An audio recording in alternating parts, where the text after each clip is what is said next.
Today I want to talk about something that can change your life, your career, your business, and even your marriage. The title is simple: How to Speak Like a Smart Person. Now, before we begin, let me confess something. When I was younger, I was not the smartest person in the room. In fact, sometimes I was not even the smartest person in the bathroom. I failed many exams, got rejected from jobs, and when I spoke in English, people thought I was singing a strange song. But over the years, I learned something powerful. You don't have to be a genius to sound like one. You just have to know how to speak in a way that makes people listen, believe, and follow. So today, I will teach you how to do exactly that. I will break this speech into lessons, each one funny, practical, and life-changing. And if you listen carefully, by the end of this talk, you may not become Einstein, but you will at least stop sounding like a confused chicken at a conference. Let's begin. Smart people don't use 1,000 words when 10 words can do the job. If you want to sound smart, stop giving people your autobiography when they only asked for directions. Let me give you an example. Someone asks, "Where's the bathroom?" If you are not smart, you say, "Well, the bathroom is located on the second floor to the right, next to the water dispenser. But let me tell you, when they built this building, they first thought about putting it on the left side. But later the architect decided, let's put it on the right side because by the time you finish your story, the poor person no longer needs the bathroom. The problem has solved itself." A smart person simply says, "Second floor, right side, done." Speaking smart is not about speaking a lot. It's about speaking right. People don't remember numbers. They remember stories. You can give someone 10 statistics, 15 charts, and 20 PowerPoint slides, but after 2 hours, they won't remember a single percentage. Yet if you tell them one good story, they will repeat it for the rest of their lives. That's the magic of storytelling. If you want to sound smart, stop throwing statistics like a broken calculator. Numbers may look impressive, but they don't touch the heart. Stories, on the other hand, sneak into people's minds, make them laugh, make them cry, and sometimes even make them take action. Let me give you an example. When I tell entrepreneurs business is hard, they don't care. Everyone already knows that.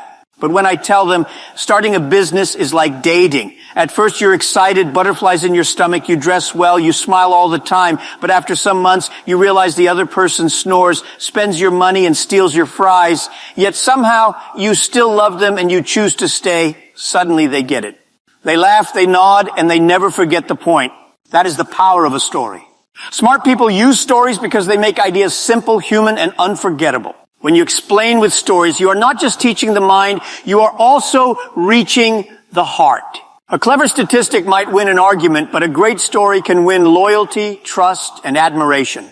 That's why the best leaders, teachers, and entrepreneurs are also the best storytellers. If you want to sound smart, don't just say things people can analyze, say things they can visualize. Because at the end of the day, people may forget what you said, but they will never forget how your story made them feel.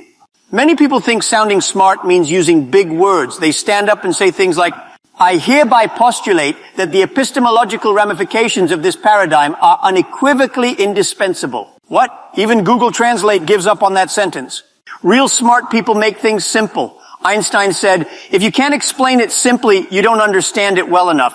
So don't try to sound like a walking dictionary. Speak so even a 10-year-old can understand you. If a 10-year-old understands, trust me, everyone else will too. Let me tell you a secret that most people don't realize. If you can make people laugh, they will automatically think you are smart, even if you are not. That's the magic of humor. Laughter creates a bridge between you and your audience. It relaxes people, breaks down barriers, and makes even the most boring subject feel enjoyable. When I first started giving speeches in English, my grammar was terrible. Sometimes I mixed up words so badly that even I didn't understand myself. If I had spoken seriously, people might have thought, this man is hopeless. But I added a little humor, I joked about my mistakes, and suddenly people thought, Jack is very wise. No, I was not wise. I was simply hiding my bad English with jokes. Humor is like makeup. It covers the flaws and makes you look better than you really are. Think of humor as sugar in medicine. Nobody likes bitter medicine, but when you coat it with sugar, people swallow it happily. The same is true for speaking. If you want to tell someone a hard truth, don't throw it at them like a stone. Wrap it with humor. For example, if you tell a friend, you are lazy, they will hate you. But if you say, you are so lazy that even your alarm clock has applied for retirement, they will laugh and then actually think about changing. Humor doesn't mean becoming a comedian. It means using lightness, clever comparisons, and playful exaggerations to make your point memorable. When people laugh, they not only enjoy your words, they also remember them. So if you want to speak smart, don't just be serious all the time, learn to be funny. A smart speaker knows when to drop wisdom and when to drop a joke. Many people think that sounding smart means having all the answers. But let me tell you the truth. Smart people are not the ones who always give answers. They are the ones who ask the right questions. Answers can end a conversation, but questions open doors. Questions make people think, imagine, and search for new possibilities. If you want to speak like a smart person, stop trying to sound like Google and start sounding like Socrates. When you speak, try asking questions that challenge the usual way of thinking. For example, why do we do it this way? This challenges tradition. What if we tried something different? This opens the door to innovation. Have you noticed how children learn faster than adults? Why? This inspires curiosity. A good question is like a fishing hook. It catches people's attention and pulls them into your idea. People will lean forward, think deeply, and sometimes even argue. That is good because it means you've made them engage. A boring statement makes people yawn, but a sharp question makes them wake up. When you ask questions, you don't just look thoughtful, you become thoughtful. Questions show that you are curious, open-minded, and humble enough to learn. Nobody likes a know-it-all, but everyone respects someone who asks, listens, and learns. Leaders who ask questions inspire their teams more than leaders who just bark orders. Teachers who ask questions create thinkers, not robots. Even in business, the person who asks the smartest question often controls the entire meeting. So, if you want to sound smart, remember this. Don't rush to answer everything. Ask the right questions, and you'll not only sound intelligent, you'll inspire intelligence in others too. Let me be brutally honest. Many people don't sound smart because they don't know when to stop talking. You've met these people, right? They keep going and going like a broken radio. They don't care if the audience has stopped listening, if the meeting ended 20 minutes ago, or if the lights have been turned off. They just keep talking. Smart speaking is not only about what you say, but also about what you don't say. Silence is powerful. Sometimes a pause speaks louder than a paragraph. If you want to sound smart, don't just fill the air with noise. Speak, pause, let it sink in. Let me tell you something funny. Most people are terrified of public speaking. In fact, surveys show that many people fear standing on a stage more than they fear death. Can you imagine? Some people would rather wrestle a lion, swim with crocodiles, or do taxes for their neighbors than hold a microphone and say, good evening. That's how powerful stage fright can be. But here's the truth. If you want to sound smart, you must learn to speak with confidence, even if deep inside you are shaking like an old Nokia phone on vibration mode. The good news is that confidence is not always about how you feel. It's about how you look. Nobody in the audience knows your heart is racing at 200 beats per minute. They don't know your knees are dancing cha-cha under the table.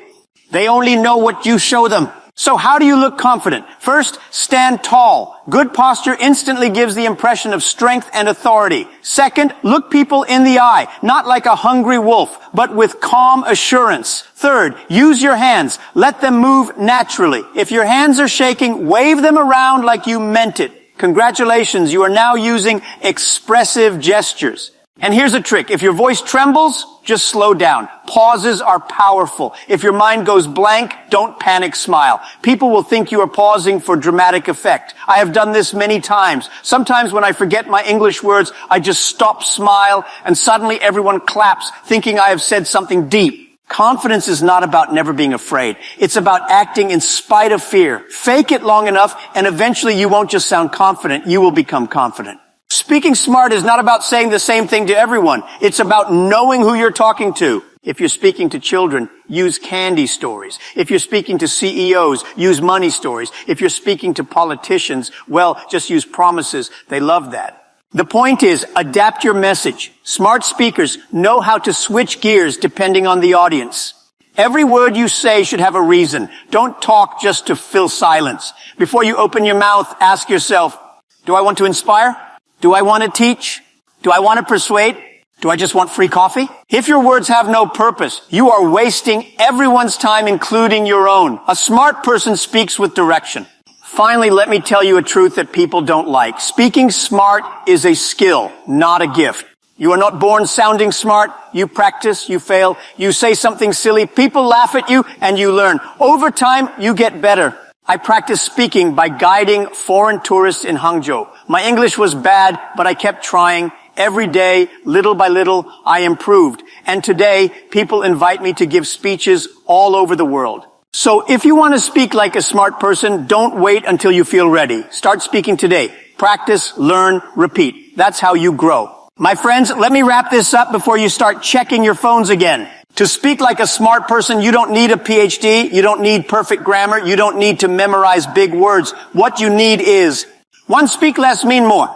2. Use stories, not just facts. 3. Don't impress, connect. 4. Add humor. 5. Ask good questions. 6. Know when to stop. 7. Speak with confidence. 8. Adapt to your audience. 9. Speak with purpose. 10. Practice, practice, practice. If you master these, people will look at you and say, wow, this person is really smart.